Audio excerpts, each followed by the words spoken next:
Horror Mahadev ఎంతోమంది trolling చేస్తున్నారు, ఎంతోమంది విమర్శిస్తున్నారు. వాళ్ళందరికీ ఒకటే చెప్తున్నాం, మేమైతే ఇక్కడ ఉండట్లేదు. 2 తెలుగు రాష్ట్రాలకు కూడా మేము రాము. మేము ఉత్తరాఖండ్ వెళ్ళిపోతున్నాం, కేదార్నాథ్. జీవితాంతం అటే ఉంటాం. కేదార్నాథ్కి వెళ్ళి కేదార్నాథ్ నుండి ఇంకా పైకి వెళ్ళిపోయి అక్కడనే ఉండిపోతాం. మా ఇద్దరి జీవితాలు మేము గడుపుతున్నాం. ఎందుకు మా గురించి ఇంత ట్రోలింగ్ చేస్తూ ఇంత విమర్శిస్తున్నారు? మీకేం అవసరం? మా బతుకులు మేము బతుకుతున్నాం కదా, మా జీవితాన్ని మమ్మల్ని బతకనివ్వండి. ప్లస్ అదే కాక వర్షిని ఈరోజు బలిస్తుంది, అలాగే వర్షిని అగోరి దగ్గర లేదు, ఇలాంటి కంప్లైంట్స్ పెట్టుకోవడం మానేయండి. నేను ఈమె దగ్గరే ఉన్నాను, సేఫ్గా ఉన్నాను, చాలా హ్యాపీగా ఉన్నాం మేము. ఓకేనా, నన్ను ఎవరు బలించట్లేదు. అందుకే మేము ఇంకా ఆ 2 రాష్ట్రాల్లోకి రావాలని చెప్పి అనుకోవట్లేదు. మేము ఆ బతికేది మేము బతుకుతున్నాము. కేదార్నాథ్లో వెళ్ళిపోతున్నాం, కేదార్నాథ్లోనే ఉంటాం ఇంకా. సో ఇంకా ఎందుకు ఛానల్స్ అన్నీ, మీడియా వాళ్ళందరూ ఎందుకు మా మ్యాటర్ ఒక్కటే పట్టుకున్నారు? ఇంక దేశంలో ఏమీ లేవా? 2 తెలుగు రాష్ట్రాలలో ఏ మ్యాటర్స్ లేనట్టు మా మీదనే ట్రోలింగ్ చేస్తూ పదే మా న్యూస్నే వేస్తున్నారు. చెప్తున్నాం కదా, మా దగ్గరికి ఎవరన్నా వచ్చినా సరే, చెప్పమ్మా, మా దగ్గరికి ఎవరు వచ్చినా సరే మేము మా ప్రాణాలు వదలడానికి కూడా సిద్ధంగా ఉన్నాము. వదిలేస్తామని ఫిక్స్ కూడా అయిపోయినాం. పెట్రోల్ కూడా రెడీగా ఉంది. మా బతుకులు మమ్మల్ని బతకనివ్వండి. మేము ఆ 2 తెలుగు రాష్ట్రాలకు రాము. జీవితంలో ఇంకెప్పుడు కూడా ఆ 2 తెలుగు రాష్ట్రాలకు రాబోము కూడా. మేము ఇటే ఉత్తరాఖండ్లోనే ఉంటాం, ఉత్తరాఖండ్లోనే ఉండిపోతాం కూడా. ఒకవేళ మమ్మల్ని విడదీయాలి అని చూసే వాళ్ళకి ఒక్కటే చెప్తున్నాము, మీకు మా ప్రాణాలు పోవడమే కావాలి అంటే ప్రజలకు కానీ ఎవరికైనా కానీ, రాజకీయ వాళ్ళకి కానీ, ఇప్పుడు కేసులు పెట్టిన వాళ్ళకి కానీ మా ప్రాణాలే కావాలి అంటే చెప్పండి, మేము ఇవ్వడానికి చేసుకోవడానికి సిద్ధంగా ఉన్నాము. 100% కాళీమాత మీద ఒట్టు ప్రాణదానం చేసుకోవడానికి కూడా ఉన్నాం.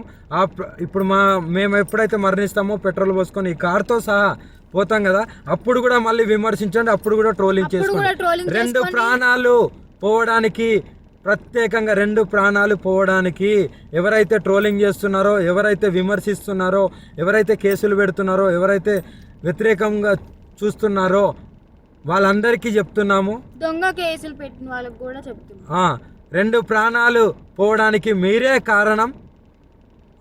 మీకు మా ప్రాణాలు పోతే మీకు ఆనందం అనిపిస్తుంది అంటే దానికి కూడా మేము సిద్ధంగా ఉన్నాము. త్వరలోనే ప్రాణాలు కూడా వదిలిపోతాం.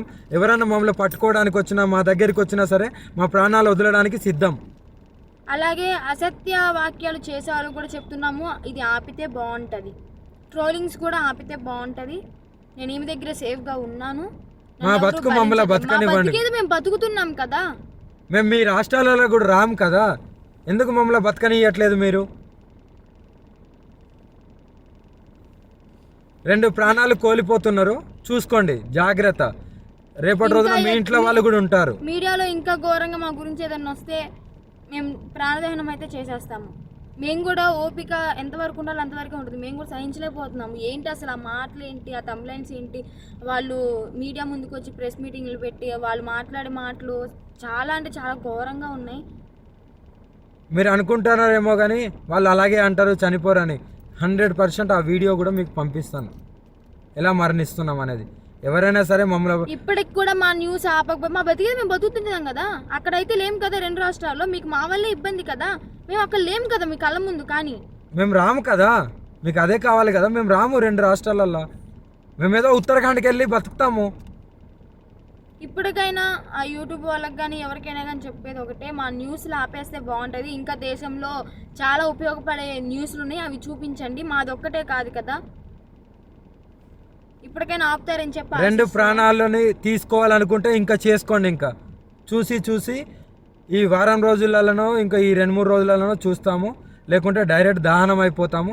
అప్పుడు మీరందరూ ఆనందించండి, మీరందరూ ఆనందంగా ఉండండి. మా ప్రాణాలు పోయిన తర్వాత మీరందరూ కలిసి ఆనందంగా విందు భోజనం చేసుకోండి. ఇంకా మోకిరాబాద్లో కేసు అంటారా, ఆమె పెట్టింది చెల్లదు. ఆ జడ్జి ఎవరైతే డబ్బులు వేశారో ఆయన వచ్చి కేసు పెడితేనే చెల్లుతుంది. ఇంకా మొదటి భార్య అంటారా, అది టోటలీ ఫేక్ అని చెప్పి మీకు కూడా అర్థమైపోయి ఉండాలి. అర్థమై ఉంటుందేమో అనుకుంటున్నాము. అది టోటలీ ఫేక్, 100% ఫేక్. రుజువులు లేనిదే ఆమె ఎందుకు మీడియా ముందుకు వచ్చి మాట్లాడుతుంది? అందుకే చెప్తున్నాం, మమ్మల్ని మాలాగా బతకనివ్వండి. మేము చాలా బాగున్నాము, ఆనందంగా ఉన్నాం, కలిసిమెలిసి ఉన్నాం. మా వల్ల మీకు ఎలాంటివి రాదు. మేము ఆ 2 తెలుగు రాష్ట్రాల్లో కూడా రాబోము. మాకు అవసరం లేదు కూడా. మేము ఇక్కడనే